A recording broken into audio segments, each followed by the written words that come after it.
আমার মতো যারা ঘরে তৈরি করা টক দই অথবা মিষ্টি দই পছন্দ করেন, তারা এভাবে খুব সহজে ঘরে টক দই অথবা মিষ্টি দই তৈরি করে নিতে পারেন। দেখুন দইটা কত সুন্দর জমেছে।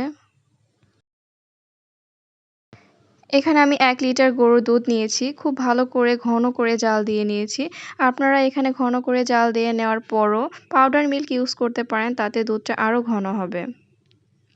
তারপর আমি নিচ্ছি ১ কাপের মতো মিষ্টি দই। এখানে মিষ্টি দইটা আমি কাঁটা চামচের সাহায্যে খুব ভালো করে বিট করে নিচ্ছি।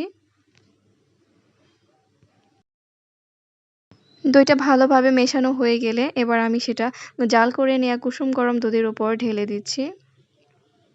এবার আমি আস্তে, আস্তে দুধের সাথে দইগুলা মিশিয়ে নিব।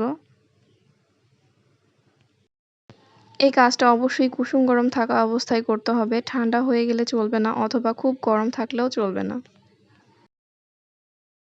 দুধটা ভালোভাবে মেশানো হয়ে গেলে এবার আমি নিচ্ছি একটা মাটির পাতিল।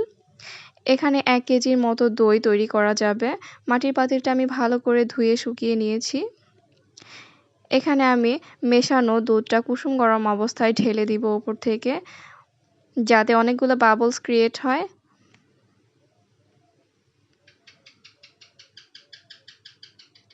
এই বাবলগুলা তৈরি হলে দইটা উপর থেকে দেখতে সুন্দর লাগে। এজন্য আমি এভাবে করেছি। এবার একটা ঢাকনা দিয়ে ঢেকে নিতে হবে যাতে বাইরে থেকে বাতাস ভেতরে ঢুকতে না পারে। এরপর যেটা করতে হবে সেটা হচ্ছে মোটা টাওয়েল আপনারা ইউজ করতে পারেন। মোটা টাওয়েল দিয়ে জড়িয়ে রাখলে ভেতরে বাতাস ঢুকতে পারবে না। আমি এখানে মোটা একটা কাপড় নিয়েছি। এভাবে আমি পেঁচিয়ে রেখে একটা গরম জায়গায় রেখে দিব। আপনারা চাইলে চুলার পাশেও রাখতে পারেন। ৮ থেকে ১০ ঘন্টা এভাবে রেখে দেওয়ার পর আমার দইটা কতটা সুন্দরভাবে জমে গিয়েছে দেখতে পাচ্ছেন। তারপর আমি ১ ঘন্টার মতো ফ্রিজে রেখে সার্ভ করছি। দেখুন আমার দইটা একটুও পানি কাটেনি, শক্ত হয়ে গিয়েছে, যদিও এটা টক মিষ্টি দই। আমার রেসিপিটা কেমন লাগলো অবশ্যই আমার কমেন্টে জানাবেন। আজকের মতো বিদায় নিচ্ছি। আল্লাহ হাফেজ।